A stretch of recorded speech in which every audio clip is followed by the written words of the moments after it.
Okay, man, there we go. Like you know, I'm Justice Gata. Welcome to my study for understanding some of the lessons of English that I'm going to teach you. And the lesson of today will be about the computer science. What we are going to study will be the memory. So we are going to study many things about the memory, the types of the memory, and then you're going to understand what is the whole, what is the function of the memory inside of the computer. The memory inside of the computer is very important. Like you know, this is, for example, the in our phone, it allows us to stock some of the data. So it is also the same principle with the computer, the fact of stocking some data. And there is also a way that it has to be stocked. And this is about this way that you are talking, because in just talking about the different types of memories, you are going to study how the memory is working in general inside of the computer. So you have to know that there is many types of the memory, and I mean that in this way you are going to understand the function, I would say the working of the memory at all inside of the computer. I talked about the CPU lesson. I talked about some of the lesson at which you can understand some of the things about the memory, about the fact that in the CPU there is a memory unit that is using for storing some of the data, some of the instructions, some of the results, intermediate results, or some things like that. So through this lesson, you can understand just a portion, I would say, just a knife of the working of the memory. Now we are going to study all of this. So let's study. The memory. The memory is just like the human brain. It is used to store the data and instructions. Computer memory is the storage space in the computer where is to be processed and instructions required for processing are stored. Yes, like I said, the fact is just that this is a machine. About the CPU, I said you that the CPU can be referred to the brain for the human beings. So the brain of the computer, this is the CPU. And the like this is, the fact is just that this is a machine. It has to store. It is a little bit like for us. When I, not only because this is a machine, but I would say that this is more dependent from the memory than for us. The fact is just that this is a machine. It has to store some of the things, those things that we are just talking to it to store. For example, I give the instructions to the computer for what it works, and then it has to store that. The instructions, the data, the results, even the results, the intermediate results that was uh, just transformed, if I can say, that was processed. Yes, the correct term, this is processed. The instructions and the data that was processed will be also stored for what the same results, the same processing will be done again and again and again. This is like for me, for example, I learned how to walk. I learned how to walk, and now that I grew up, my memory has already stored this process. The fact of walking, I know that I have to put my left hand up and then towards. So this is just like that the computer is working, just in the fact of memorizing everything for what it will be done again and again. And there is not any new things that can appear. This is for this reason that I talked about the fact that this is just a machine. There is not some new things that will appear from this process or from the memorizing. It will only do the same process, the same results again and again and again. This is just like that it works. So the reasons for why uh, the the scientists say that the IA will be more intelligent, or will be just able to, I would say, to avoid the human beings doesn't have any sense, because they don't have any sense, because this is just a machine. It only store the things that we ask it to do. So yes, memory is divided into a large number of small parts called the cells. Each location of or cell has a unique address which varies from 0 to memory size minus 1. For example, if the computer has 64,000 words, then this memory unit has 64 times 1024 to equal to 65,300, no, 536 memory locations.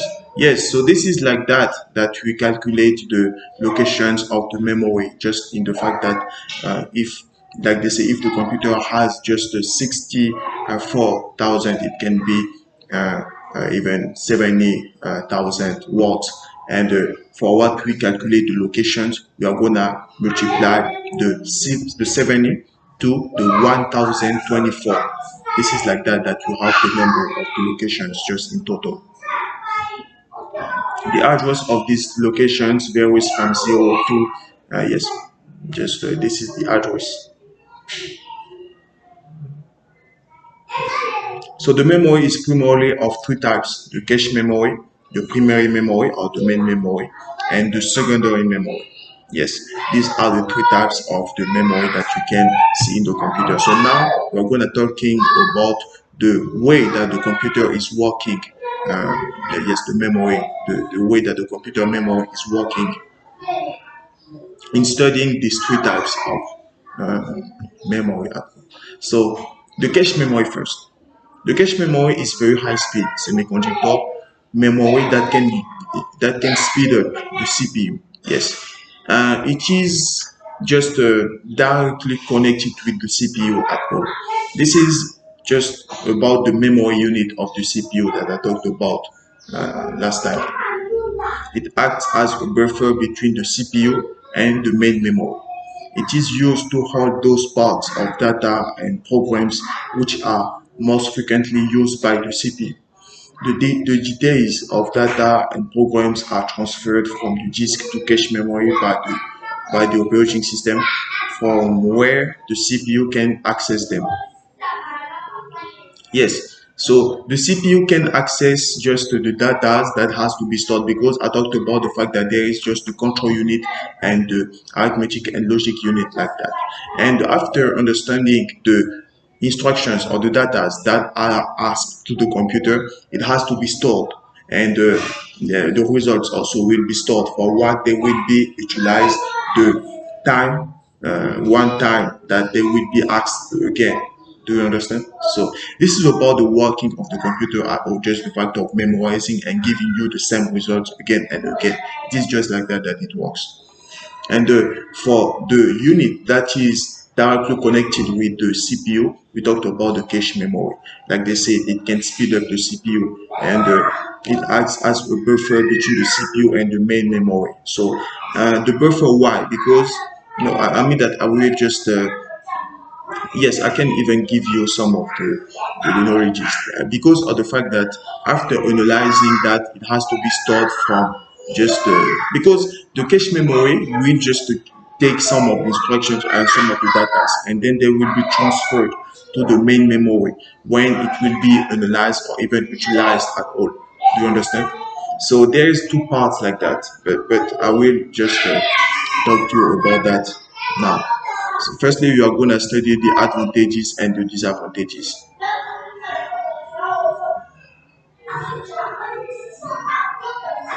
Yes, they say that the details and data of data and programs are transferred from the disk to the cache memory, where by the operating system, where the CPU can access them.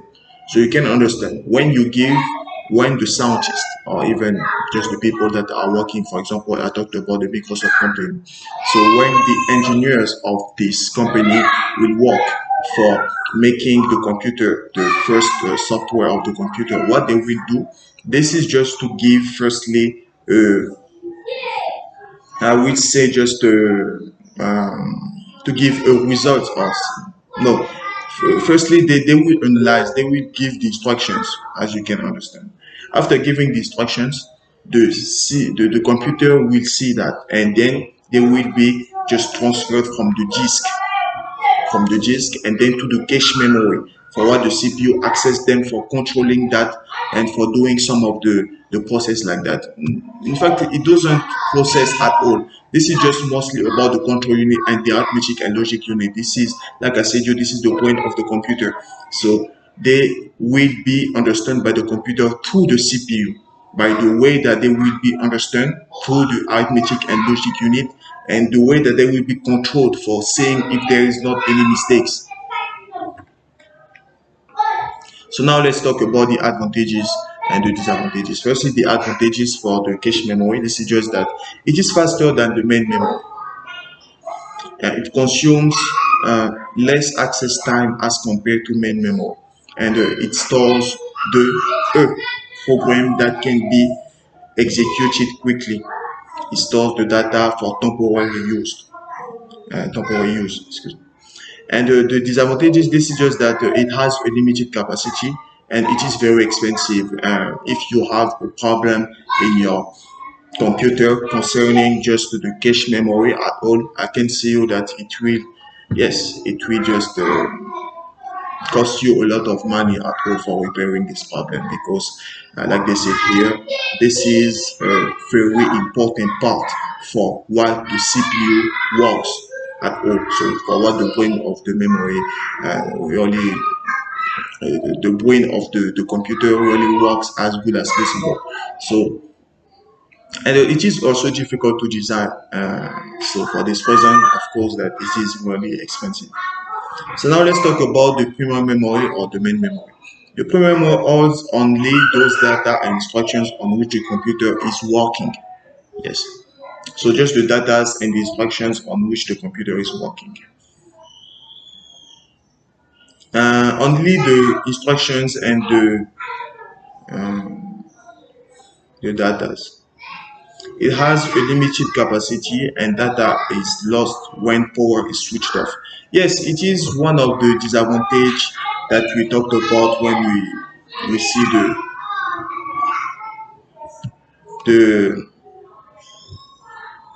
the main memory at all.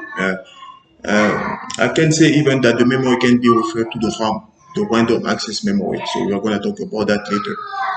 Yes, and the ROM also. So this is the part of the RAM and the ROM. It is generally made up of semiconductor devices. These memories are slower than register, yes. And the data and instructions are required to be processed in the main memory. It is divided into two subcategories, RAM and ROM. So now let's study the characteristics of the main memory. And these are semiconductor memories, yes. And it is known as the main memory, primary memory or main memory. It is the same. Usually volatile memory, because when it is switched off, the data instructions are just disappear. So they are just deleted at all. The memory has to be, I would say, so it has to get the energy. So it has to get the electricity again and again, for working. Because this is volatile. Data is lost in case power is switched off. It is the working memory of the computer, faster than secondary memories, and a computer cannot run without primary memory. Yes, like it cannot work or serve without the cache memory, as you can see. So yes, for the process, like I said, for the cache memory, it is taken from the disk and then stored. And then for what the computer works at all, the data and the instructions after being controlled by the CPU will transfer that to the main memory, at which the main memory will analyze that, will utilize all these data and instructions for its working, as you can see. And yes, after that, I mean that the computer can work as good as possible. But like I said, it is volatile. It has to work with it has to be supplied. Yes. And for the secondary memory, these are just mostly about the devices, the output devices. And like they said, this type of memory is only known as external and non-volatile. Yes, it doesn't have to be supplied for what it works, for what it stores any types of data and instructions. It is slower than the main memory. These are used for storing data and instructions permanently. Yes, and CPU directly does not access these memories. Yes, yes, the CPU cannot access directly these memories because it has to pass from the cache memory to the primary memory and then to the secondary memory. We talked about the CDs, the GBGs. Yes, these are the secondary memories. Instead, they are accessed via input-output routines, so through the operating system. The contents of secondary memories are stored are first transferred to the main memory, and the CPU can access it. For example, the disk, CD-ROM, the GVG, and so on and so forth. So let's see the characteristics of the secondary memory. These are magnetic and optical memories. They are not the semiconductor memories, as you can see. You can even understand the difference. The fact is just that they are magnetic and optical, so doesn't need to have some electricity or any types of energy like that for what they work. But for the semiconductor, like they say, the fact is just that the electricity has to be supplied, so has to pass from one part to the another to the memory locations of the main memory or even of the cache memory at all. It is known as the backup memory. It is non-volatile memory. Data is permanently stored, even if power is switched off. Of course, it is used for the storage of data in the computer. Computer may run without the secondary memory, slower than the primary memory. Yes. So I mean that this is the end of our lesson. I will just say you that see you tomorrow. No, see you soon. We are going to study the RAM and the ROM in the second lesson. So thank you for understanding and see you. Yeah. Thank you for understanding.